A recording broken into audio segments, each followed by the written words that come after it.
राधे राधे दोस्तों। लीलाधारी भगवान श्री कृष्ण की लीला अद्भुत है।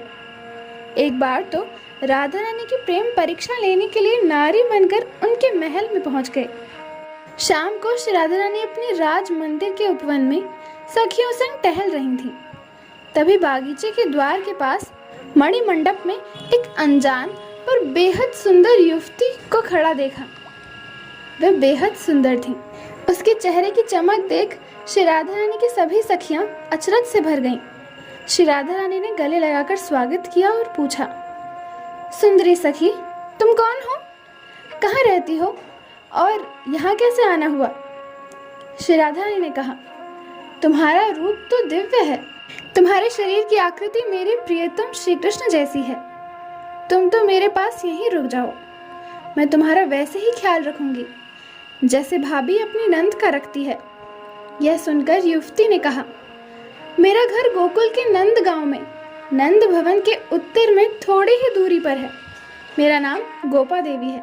मैंने ललिता सखी से तुम्हारे रूप गुण के बारे में बहुत सुना था, इसीलिए तुम्हें देखने के लोभ में चली आई। थोड़ी ही देर में गोपा देवी श्री राधा रानी और बाकी सखियों के साथ घुल मिलकर गेंद खेलने और गीत गाने के बाद बोली, मैं दूर रहती हूँ, रास्ते में रात हो जाएगी, इसीलिए मैं अब जाती हूँ। उनके जाने की बात सुन श्री राधा रानी की आंखों में आंसू भर आए। वह पसीना पसीना हो गईं।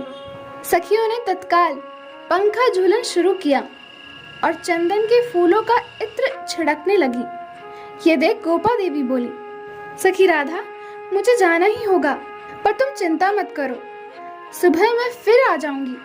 अगर ऐसा ना हो तो मुझे गाय, गौसर और भाई की सौगंध है। ये कहकर सुंदरी चली गई। सुबह थोड़ी देर से गोपा देवी श्री राधा रानी के घर फिर आई तो वो उसे भीतर ले गई और कहा, मैं तुम्हारे लिए रात भर दुखी रही। अब तुम्हारे आने से जो खुशी हो रही है उसे तो पूछो नहीं।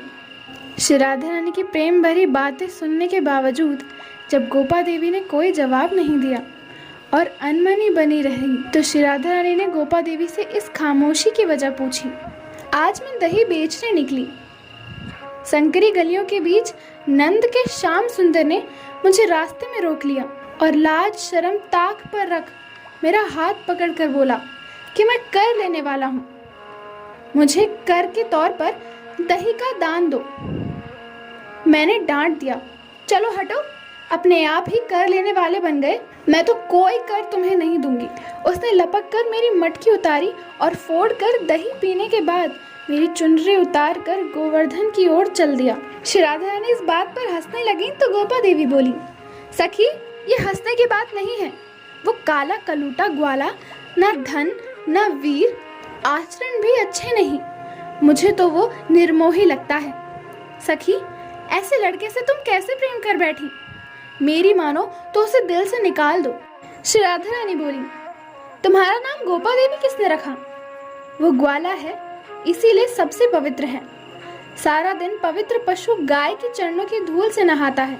तुम उन्हें निर्धन ग्वाला कहती हो, जिसको पाने को लक्ष्मी तरसती है। ब्रह्मा जी, शिव जी भी श्री कृष्ण की पूजा करते हैं।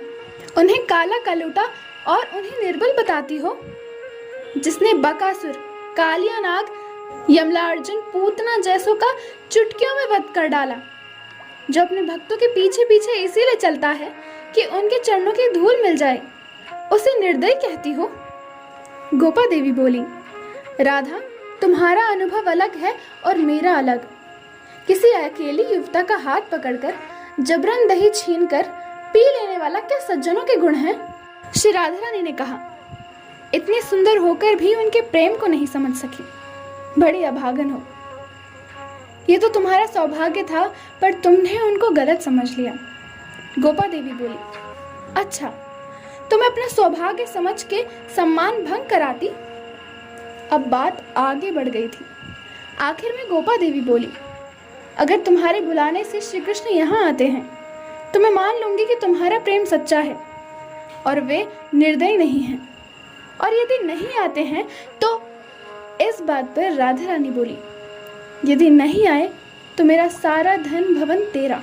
शर्त लगाकर श्री राधा रानी आंख मूंद ध्यान में बैठ श्री कृष्ण का एक एक नाम लेकर पुकारने लगी। जैसे जैसे श्री राधा रानी का ध्यान और दिल से की जाने वाली पुकार बढ़ रही थी, सामने बैठी गोपा देवी का शरीर कांपता जा रहा था। श्री राधा रानी के चेहरे पर अब आंसुओं की झड़ी दिखने लगी।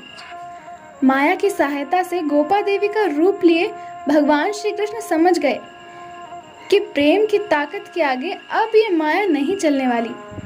मेरा ये रूप छूटने वाला है। वह रूप बदलकर श्री राधे राधे कहते प्रकट हो गए और बोले, राधा रानी, आपने बुलाया, मैं भागता चला आ गया। श्री राधा रानी चारों ओर देखने लगी तो श्री कृष्ण ने पूछा, अब किसको देख रही हैं? वो बोली, गोपा देवी को बुलाओ, वो कहाँ है? श्री कृष्ण बोले, जब मैं आ रहा था तो कोई जा रही थी। कौन थी? श्री राधा रानी ने सारी बात बतानी शुरू की और श्री कृष्ण सुनते चले गए। मंद मंद मुस्कुराते हुए श्री कृष्ण ने कहा, आप बहुत भोली हैं, ऐसी नागिनों को पास मत आने दिया करें।